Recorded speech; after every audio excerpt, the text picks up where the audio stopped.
It is Game Points, final segment of the show here. We're back on Sunday, 4 p.m. until 6 p.m. GamePointsRadio.com is our blog if you want to check out audio from this show. Our next guest comes by way of Yahoo Sports Canada, and he is the owner of the 55-Yard Line blog, or a contributor to it. You can follow him as well on twitter.com/Andrew Bucholtz. It is Andrew Bucholtz. Hey, Andrew, how you doing? Pretty good. Thanks a lot for having me, guys. Thanks for coming on the program.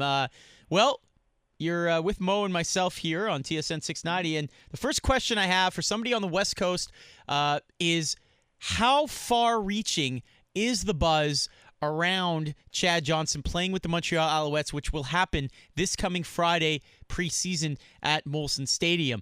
For us, or for me anyway, I think it's the most anticipated preseason game since the team came back to Montreal in '96.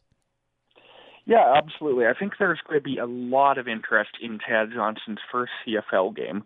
I don't think it's so much amongst the hardcore CFL fans. I think a lot of the hardcore CFL fans, sure, they're interested in him, but they're not necessarily tuning in just to see him. I think it's the sort of thing that could get a lot of casual CFL fans involved. Oh, hey, here's a guy who not only was in the NFL, but was one of the best NFL receivers ever for at least a couple of years. And I think there's going to be a lot of people interested to see what he does, both in Canada and in the U.S. I know that I've seen a lot of interest about Chad Johnson up here on a lot of the U.S. football blogs as well. So it'll be interesting to see how that plays out. Andrew, when you look at the CFL as a whole in previewing the two divisions, the East Division, how fascinating is it for you in your mind? Toronto looks pretty strong offensively speaking here. Hamilton looks a lot younger and energetic. Montreal, sort of that wild card. Ottawa could be very competitive, even though it's the first year. How do you see the East playing out this season? Well, I'd say at the moment, I think it's Hamilton's to lose, just given the year they had last year and how they went to the Grey Cup. Obviously, there's some big changes there with them going with Zach Collaros at quarterback instead of Henry Burris. But there's a lot of good pieces in Hamilton, and they were a very young team when they went to the Grey Cup last year. So I think they're going to be very strong again. Toronto, I'm curious to see how things play out there. They've suffered a lot of losses, both of players, I think in particular of 2012 Grey Cup MVP Chad Cackert retiring and joining the team as a strength and conditioning coach. They've suffered some major losses in terms of coaches, I think in particular of Chris Jones, their defensive coordinator, who did just such a great job with that defense, and now he's the head coach out there in Edmonton. And so they've got some great pieces. I love what Ricky Ray did last year in the games where he was healthy, but I'm curious to see how those departures affect them. Montreal could be very good. I think Montreal really, a lot of that is going to depend on how Tom Higgins fits in as a coach and if Troy Smith is able to build on what he showed last year. I loved Troy Smith's debut last year. I thought it was one of the best debuts I've seen from a CFL quarterback, especially one his first year coming in and starting. You just about you rarely ever see that. But with that said, the percentages he was completing, that's not something that's sustainable over the long term. It was a great start, but he's going to have to get better, and he's going to have to really become a solid CFL quarterback if the Alouettes are going to have success.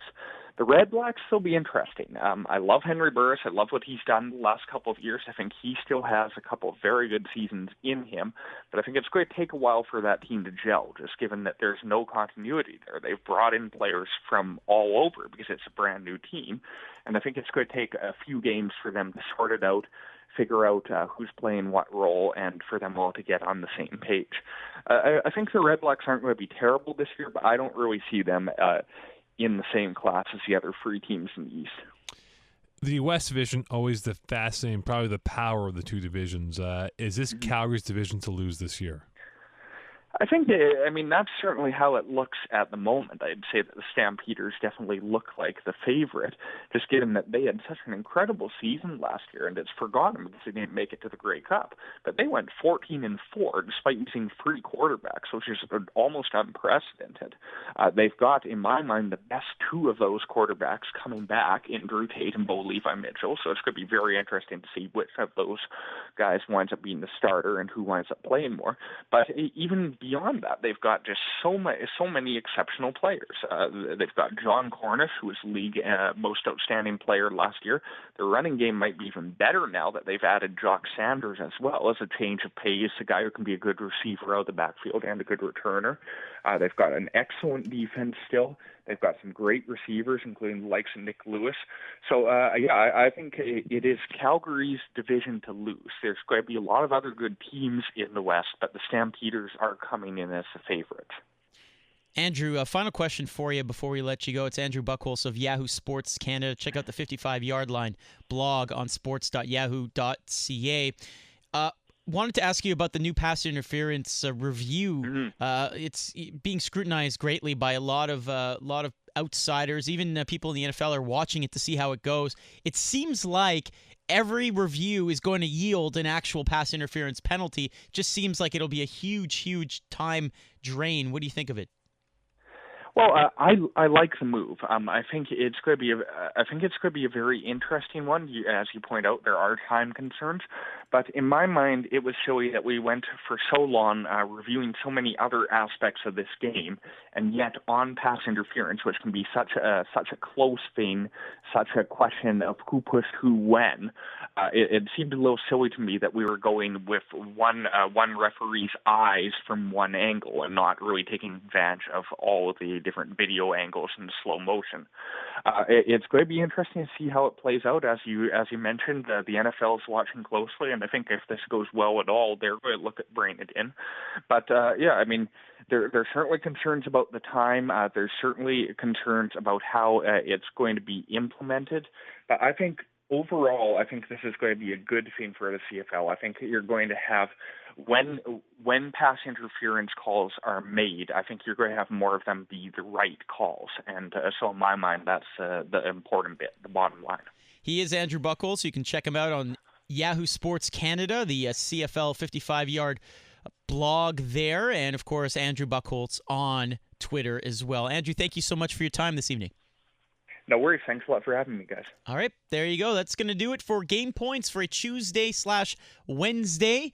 We're back on Sunday, 4 to 6 p.m. here on TSN 690. Check out GamePointsRadio.com for more audio from this program. Mo, coming up on Thursday? Big show. Brett Force, the author of the book The Big Fix, chronicling the soccer underworld of match fixing. We'll have on Dennis Burson to recap with the fourthperiod.com to recap the Stanley Cup. Cornell Mannix to recap Week 1 of the World Cup of Soccer, which is your home of the 2014 FIFA World Cup here on TSN Radio 690. All right. Mocon19 on Twitter for he. TSN Matthew for me. And music to my beard for the man playing this festive song, Marco Polo. Our thanks as well to Stefano Micella for helping us out. TheRichest.com is where you can see his work, or smicella9 on Twitter. That's going to do it for us here on Game Points. The morning show coming up in 5 hours' time.